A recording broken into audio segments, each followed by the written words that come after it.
এইটা কি এরকম হইতে পারে জনাব সার্জিস আলম? ধরেন শেখ হাসিনার উপরে তো আপনার কন্ট্রোল নাই, আমারও কন্ট্রোল নাই, শেখ হাসিনা আরেকটা বক্তৃতা দিল, তারপরে গিয়ে কোন বাড়িটা ভাঙবেন? না দেখুন, এখানে শেখ হাসিনা অসংখ্য বক্তৃতা দিক আর একটা বক্তৃতা দিক সেটা ফ্যাক্ট না, তবে মানুষের ভিতরে এই যে ক্ষোভ, যেই ক্ষোভটা আসলে মানুষের একটা ভিতরে 5ই অগস্টের পরে যে কথাটি গতকালকে আমরা দেখলাম যে আমাদের উপদেষ্টা মাহফুজ ভাই যিনি রয়েছেন তিনি বলেছিলেন যে মানুষ ভাঙাটা এক পাশে রেখে গড়ার দিকে মনোযোগ দিচ্ছিলেন, কিন্তু মানুষ যখন দেখছিলেন তার যেটুকু ন্যূনতম চাওয়া, ওই চাওয়াটুকু বিচারের ক্ষেত্রে হোক বা অন্যান্য পলিটিক্যাল স্পেয়ারে হোক যেটা মানুষ এক্সপেক্ট করে, ওইটুকু যখন প্রত্যাশিত অনুযায়ী পাচ্ছে না, তখন মানুষের এই ক্ষোভের উদ্গরণটা বিভিন্ন কারণে হচ্ছে এবং ঘটছে। এবং সবচেয়ে গুরুত্বপূর্ণ বিষয় হচ্ছে শেখ হাসিনা আগামীতে, আমি ধরে নিচ্ছি 1 মাস পরে কোনো বক্তব্য দিলেনও না, কিন্তু আজকে থেকে 2, 3, 4 মাস পরে আমরা যদি এই দৃশ্যমান শহীদ পরিবারের কিংবা যারা আমাদের আহত যোদ্ধারা রয়েছেন তাদের এই রক্তের বিচারগুলো দৃশ্যমান না দেখি, দেখবেন শেখ হাসিনার বক্তব্য দেয়া লাগবে না, আমরা শহীদ পরিবার কিংবা আহতদেরকে সাথে নিয়ে হয়তোবা এরকম রাস্তায় আমাদেরকে নিয়ে নেমে যেতে হবে এরকম একটা দৃশ্যমান বিচারের জন্য। তো এই জায়গাটা শুধুমাত্র শেখ হাসিনা দৃশ্যমান বিচার করার জন্য আপনারা আওয়ামী লীগের স্থাপনাগুলি বা আওয়ামী লীগের সাথে জড়িত জিনিসগুলি গিয়ে আপনারা ভাঙবেন। এটা আওয়ামী লীগ না, সবচেয়ে বড় কথা হচ্ছে কি দেখেন, আওয়ামী লীগ বলে এমন কিছু এখানে বিষয়কে নিয়ে আসা হচ্ছে, আওয়ামী লীগের সবাই, আমরা যে স্পষ্ট করে বলি আওয়ামী লীগের যে মানুষগুলো এই বিষয়গুলোর সাথে জড়িত ছিল, হত্যাযজ্ঞের সাথে, খুনের সাথে, ফ্যাসিজমের সাথে, স্বৈরাচারের সাথে, এবং তারা যেগুলোকে সিম্বল এক প্রকার উপাসনালয় হিসেবে তৈরি করে সিম্বলাইজ করে এতদিনের রাজনীতিটা করেছে, মানুষের ক্ষোভ ওই জায়গায়। বাংলাদেশে আমি ধরে নিচ্ছি 20% মানুষ আওয়ামী লীগের সমর্থক ছিল, কই বাকি বাড়িগুলোতে তো গিয়ে হামলা করা হয়নি, ওই সমর্থকদের বাড়িতে গিয়ে কিন্তু হামলা করা হয়নি, কিন্তু এই ধানমন্ডি 32 ওই গণভবন কিংবা এই যে বিভিন্ন ভবনগুলোকে কেন্দ্র করে পুরো একটা উপাসনালয় হিসেবে প্রেজেন্ট করে এই যে রাজনীতি করা হয়েছে, মানুষের ক্ষোভটা ওই জায়গায়।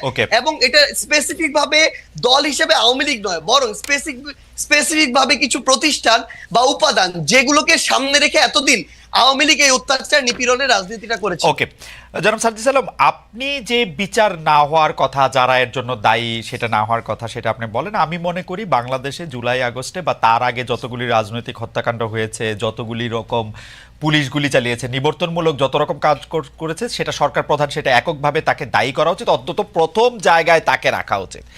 এখন আমরা তার বিচার না হওয়ার জন্য, তিনি যে এখন ইন্ডিয়ায় বসে আছেন এর জন্য আসলে স্পেসিফিকলি, এবং তার দলের লোকজন, আমরা প্রথমে শুনেছিলাম এতজন আছেন ক্যান্টনমেন্টে, পরে শুনলাম এই কয়জন আছেন, সেই কয়জন চলে গেছেন। আমরা তো আপনাদেরকে এইটার বিচার দাবি করতে কখনো শুনি না, যে কেন মানে ওরা চলে গেল, কেন ওদের নামে একটা স্পেসিফিক মামলা করা হলো না, কেন এটার মধ্যে এটা কি করা হলো। এটা কি আপনারা এটা সেনাবাহিনী বলে আপনারা তাদেরকে ছাড় দিচ্ছেন? আপনারা কি মনে করতেছেন যে না, এদের সম্পর্কে কোনো কিছু বলা যাবে না? এটা কাদেরকে ইন্ডিকেট করে, অর্থাৎ এটা কি সেনাবাহিনী নাকি অন্তর্বর্তীকালীন সরকার? না না, আমরা শুনেছিলাম যে আওয়ামী লীগের যারা শীর্ষস্থানীয় নেতৃবৃন্দ আছেন, আওয়ামী লীগ, যুবলীগ, ছাত্রলীগ, বা তাদের মধ্যে অনেকে প্রাণ ভয় সেনাবাহিনীতে ক্যান্টনমেন্টে আশ্রয় নিতে গিয়েছিলেন। তাদের একটা মোটামুটিভাবে তাদের একটা সংখ্যাও বলা হয়েছিল আইএসপিআর থেকে এটা দিয়ে, কিন্তু পরে আমরা দেখলাম তাদের কাছে এই সংখ্যক লোক তাদের কাছে আসলে নাই। আবার এদের কিছু লোক আবার এদের মধ্যে আছে।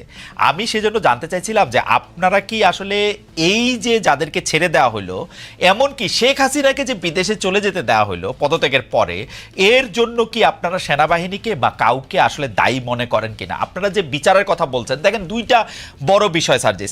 একটা হচ্ছে যে এই আওয়ামী লীগের এই অন্যায়, অত্যাচার, হত্যা, গুম, খুন, 15 বছরের গণতন্ত্রহীনতা, সব প্রতিষ্ঠান ধ্বংস করা, এগুলির জন্য যে শাস্তির দাবি, সেই শাস্তি যে না হওয়া, সেই বিচার কাজ যে শুরু না হওয়া, সেটার জন্য আপনি আসলে কারে দায়ী করবেন? এখন তো আপনারা ক্ষমতায়, আপনাদের পছন্দের সরকার ক্ষমতায়, তাই না? দ্বিতীয় কথা হচ্ছে যে এই জুলাই আগস্টে যারা শহীদ হয়েছেন, সেই শহীদদের মধ্যে থেকে যারা আহত হয়েছেন, তাদের চিকিৎসার জন্য, তাদের টাকা পয়সা দেওয়ার জন্য যে সরকারের, আমি কোট আনকোট ব্যর্থতা বলতেছি, সেইটার জন্য আপনি আসলে কাকে দায়ী করবেন? আপনি নিজেও আপনি দেখেন যে জুলাই স্মৃতি ফাউন্ডেশনের সাধারণ সম্পাদকের দায়িত্বে আপনি আর থাকলেন না। কারণ হচ্ছে যে এই পুরো ব্যাপারটা যদি আপনি বলেন, যেই দুইটা বিষয় নিয়ে আপনি আসলে দায়ী করতেছেন যে আওয়ামী লীগের বিচার হচ্ছে না, শহীদদের বা আহতদের পাচ্ছে না, তার জন্য আপনি দায়ীটা করবেন কারে আসলে?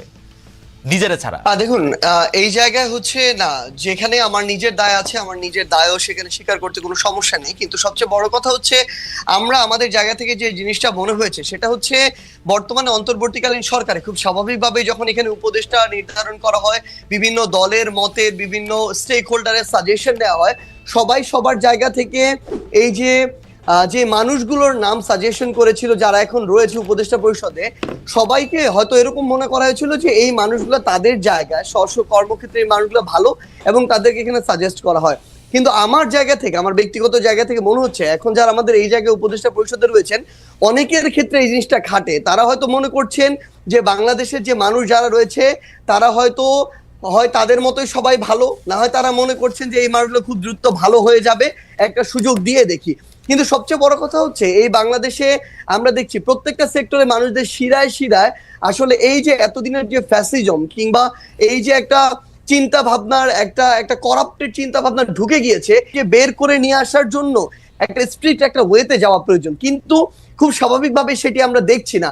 বরং ওই মানুষগুলোর মধ্যে যে প্রথমে 2-3 মাসে যে একটা ভীতি তৈরি হয়েছিল যে একটা কথা বলি, আমি বিভিন্ন জনের কাছ থেকে যা জানছি, যত উপদেষ্টা আপনারা নিয়োগ দিচ্ছেন ডক্টর ইউনূস সহ, আপনারা সহ সব উপদেষ্টা নিয়োগ দিচ্ছেন আপনারা আর কারো কথা শুনে কোনো একজন উপদেষ্টা নিয়োগ দেন নাই।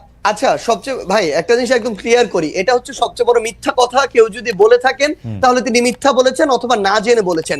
এখানে বিএনপি তাদের সরাসরি তাদের মত ছিল, তাদের সাজেশন ছিল, জামায়াতের মত ছিল, তাদের সাজেশন ছিল, অন্যান্য রাজনৈতিক দলগুলোর জায়গা থেকেও নামের সাজেশন ছিল, বাংলাদেশ সেনাবাহিনীর পক্ষ থেকে সাজেশন ছিল, শিক্ষার্থীদের পক্ষ থেকে সাজেশন ছিল, সিভিল সোসাইটির পক্ষ থেকে সাজেশন ছিল। আমরা শুনছি শুধু আপনাদের সাজেশন নেওয়া হয়েছে, আর কারো সাজেশন নেওয়া হয় না ভাই। এবং সবচেয়ে বড় কথা, ইভেন এখানে প্রফেসর ডক্টর মোহাম্মদ ইউনূস যখন তাকে প্রধান উপদেষ্টা হিসেবে আমরা আমাদের জায়গা থেকে প্রস্তাব করি এবং তিনি সেখানে পজিটিভ একটি রেসপন্স করেন, তখন তার জায়গা থেকেও সাজেশন ছিল এরকম যে আমি এই পরিষদটাকে যদি কন্টিনিউ করতে চাই, এখানে আরো 2-3 জন এই মানুষকে প্রয়োজন এই জায়গাগুলোতে উপদেষ্টা পদে। সো এখানে প্রায় 5 থেকে 6টি স্টেক হোল্ডারের সরাসরি অংশগ্রহণ ছিল, সরাসরি তাদের সাজেস্ট করা যে উপদেষ্টারা তারা এখন রয়েছেন। কেউ যদি এটা স্বীকার করতে না চান, অবশ্যই এটা সৎ সাহসের তাদের অভাব।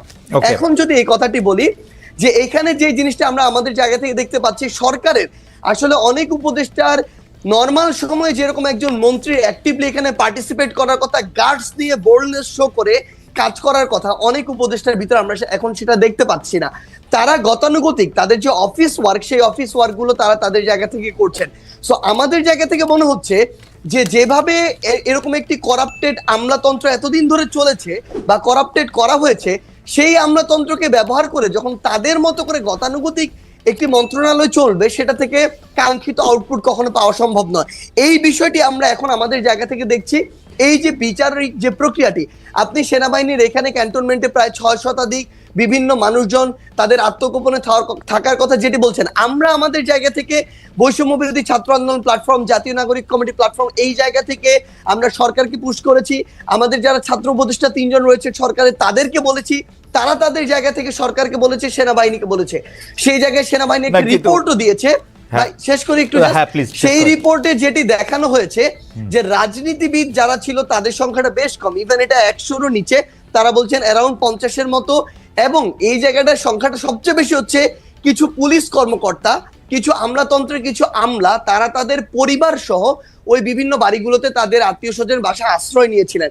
এবং সবচেয়ে বড় সংখ্যাটা হচ্ছে আমলা এবং পুলিশ, যারা এই হত্যাযজ্ঞের সাথে সরাসরি জড়িত ছিলেন, যারা ওই আমলাতন্ত্রে বসে শেখ হাসিনাকে সার্ভ করেছেন।